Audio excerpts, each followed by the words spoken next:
The condominium tower was built as a actual condominium would be constructed with 23 1- and 2-bedroom living units. We're testing a 7-story, 23,000 square foot, 800,000 pound building in 3 dimensions. This collaboration with all the folks involved is really going to culminate in a test that's going to show how our products perform in a very severe seismic event. The forces of an earthquake on a structure of this size create a lot of secondary forces inside of the building, and the only way to hold those forces together is with connectors such as the ones that Simpson Strong-Tie makes and provides. In this building, we have a wide variety of Simpson Strong-Tie products, from large hold-down rods that run 7 stories up to the roof, known as ATS, or Anchor Tie-Down System. We have a number of shear transfer elements in here, and straps and the floor plates to help tie the floor plates to the shear walls. In short, we're building what we call a complete load path. This building, the Neeswood Capstone building, is designed using a performance-based seismic design philosophy. It's a method to design specifically for, or explicitly maybe for, performance of the building. We don't just design a component or an assembly. We actually design it all together and then we check it. And performance-based design allows us, if we know enough about how the building reacts, to actually select what level of damage we want to see in the building during an earthquake. We're doing a series of tests on this structure so that we can incrementally increase our knowledge as to how the building is responding at different levels of shaking. We're not only going back and forth, side to side, but we're going up and down as well. So we're getting all of the vertical accelerations and lateral accelerations exactly like that Northridge earthquake, but times 1.8.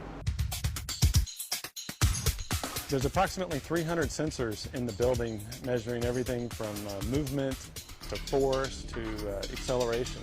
Once that data and information is gathered, then it can be used to develop new design procedures and new construction methods. So we're able to take what the engineers have modeled, compare it to how the building actually performed, and that's going to give us a lot of great data for years and years to come. What we're really doing here is we're demonstrating that you can build a 6-story or even a 7-story possibly wood structure in a high seismic zone and have it perform how you want. It's safe, it's cost effective, and frankly they're very little damage. Really, for 5% or less in your construction material costs in the beginning of the building, you can not only save the occupants of the building, but you can also save the structure. This test will change the way light frame wood is designed over the next 10 years.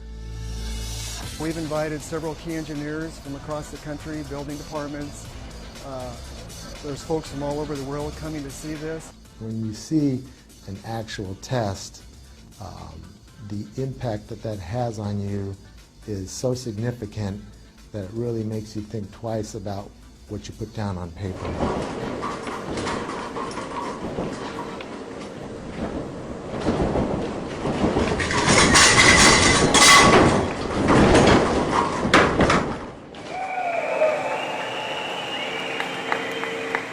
Everything in it worked. There was minimal damage to the inside of the building, minimal damage to the outside of the building. I would say that this testing really does validate the performance-based design concept developed at the various universities involved in this project. It's phenomenal that we can have a test of this size and magnitude of a building like this and actually get some real test data. Simpson never forgets, and they're always trying to make sure that they're really providing what the structural engineering and construction community needs. And I've always been impressed with taking that extra step to really know the science part of what we do. It's truly unprecedented what they've done today.